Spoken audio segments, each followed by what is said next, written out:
Hello students, welcome to Dhalsar classes. हम लोग previous lecture historical ऐतिहासिक अनुसंधान और एक सहसंबंध अनुसंधान को रिलेशनल रिसर्च को डिस्कस किए थे। So today will discuss another important types of research जिसको आप एक्स पोस्ट फैक्टो रिसर्च कहते हैं। बेसिकली जो एक्स पोस्ट फैक्टो रिसर्च है, आप उसको एग्जैक्ट हिंदी टर्म है नहीं, बट आप उसको समझने के लिए मैं एक एग्जांपल दूंगा। बेसिकली जो घटना हो चुका है और वो जो चीजों को हम कंट्रोल नहीं कर सकते हैं, बट उसके इफेक्ट को हम समझने की प्रयास करते हैं। तो जैसे फॉर एग्जांपल हमारे पास कोविड एक सिचुएशन आया था पूरी दुनिया में। तो कोविड हो चुका है, अब उसको कोविड के ऊपर हमारा कोई नियंत्रण नहीं, क्योंकि already it has happened. But उसकी जो कंसिक्वेंस है, उसकी जो प्रभाव है, उसकी जो उस कारण की वजह से जो जो चीजें हुआ, वो स्थिति को समझने के लिए जब हम रिसर्च की बात करते हैं, that what are the impacts of covid on employment, on education, on economy, on family, on marriage, on different socio cultural economy की सोच, तब हम उस तरीके की रिसर्च को कहते हैं एक्स पोस्ट फैक्टो रिसर्च। तो इसका मतलब जो वेरिएबल्स है उसके ऊपर हमारा कोई कंट्रोल नहीं है। We cannot control about the incident happened.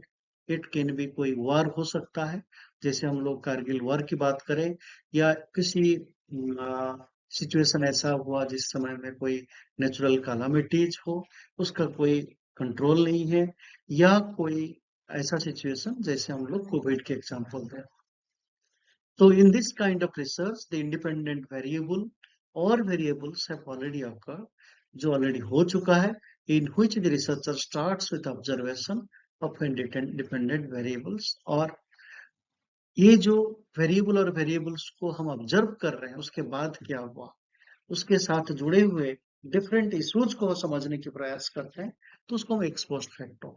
Y ex post facto? Because we don't have any control which is already occurred. तो जो हो चुका है रिसर्चर का, उसका कोई कंट्रोल है ही नहीं। सपोज समबडी, कोई अगर रिसर्च करना चाहता है, what is the impact of covid on rural employment scenario.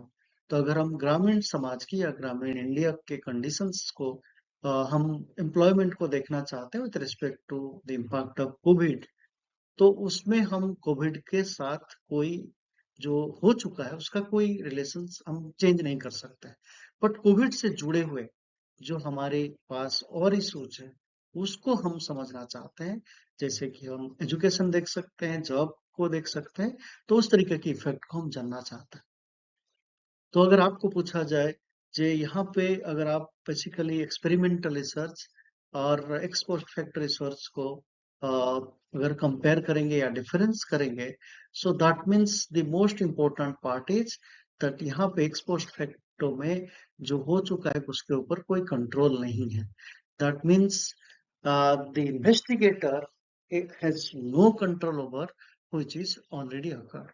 But जो एक्सपेरिमेंटल रिसर्च है, तो इन्वेस्टिगेटर कैन कंट्रोल। तो यहाँ पे एक मैनिपुलेटिव कंट्रोल है, तो यहाँ पे उसको लेके हम रिसर्च को समझते हैं। इन एक्स पोस्ट फैक्टो में the researcher must take things as they are. तो हम लोग, जैसे मैंने कहा, उसको कोविड को या कोई भी नेचुरल कैलामिटीज को हम चेंज नहीं कर रहे हैं, वो जैसा हो चुका है, but we are collecting the data in that context and we are analyzing the data according to the incident as it is। तो हमारे पास कोई कंट्रोल है ही नहीं, उसको हम लेके ही कंट्रोल करते हैं। पोस्ट ऑलरेडी हो चुका है, तो once that incident has happened, उसके बाद की स्थिति को समझने के लिए हम इसको रिसर्च करते हैं। That means in an ideal social scientific research, the possibility of finding random samples of subjects or randomly assigning them to groups to treatment is always possible। तो जब सोशल साइंस की रिसर्च होता है, तो वहां पे जो रैंडम सैंपल है जो हम अपने फील्ड में कलेक्ट करते हैं, तो उसको लेके वेरिएबल्स को, पॉसिबिलिटी को हम देख सकते हैं आसानी से। But these possibles are not part of the X post conditions, जो एक्स पोस्ट फैक्टो में हम उसको नहीं देख सकते हैं, जो ऑलरेडी हो चुका है।